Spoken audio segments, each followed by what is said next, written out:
খেতে এবার যে পরিমাণে ইন্দুর হইছে, এবার আর খেতে কারেন্ট না দিলি হবে না নে।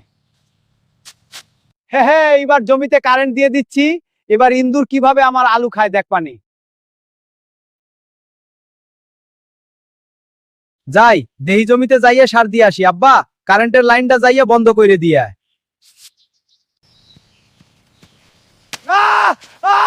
মা, আব্বা চিৎকার দিয়ে উঠলো, মনে হলো না? তাড়াতাড়ি চল তো। হ্যাঁ বাবা, তাড়াতাড়ি যাই। ঠিক আছে মা, আমার সাথে থাকো। এ তোর আব্বারে কারেন্টে ধরেছে, তাড়াতাড়ি লাইন বন্ধ কর, এখন তাড়াতাড়ি হাসপাতালে নিয়ে যেতে হবে। ওরে বান্টু রে, তোর আব্বাকে বাঁচাতে পারলাম না, কি আব্বা মরে গেছে? তাই বলে সবাই কাঁদছে।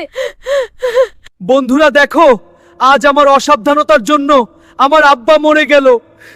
তাই আমি অনুরোধ করছি যে তোমাদের এলাকায় যেন এরকম দুর্ঘটনা ঘটে সেদিকে খেয়াল রাখবা। আজ যদি আমি মনে করে কারেন্টের সুইচটা অফ করে দিতাম, তাহলে হয়তো আমার বাবা এখন আমাদের মাঝে জীবিত থাকতো। তাই এখন যাতে আমাদের পরিবার এই শোক কাটিয়ে উঠতে পারে, সেজন্য তোমরা এই চ্যানেলটিকে সাবস্ক্রাইব করে আমাদের পাশেই থাকো।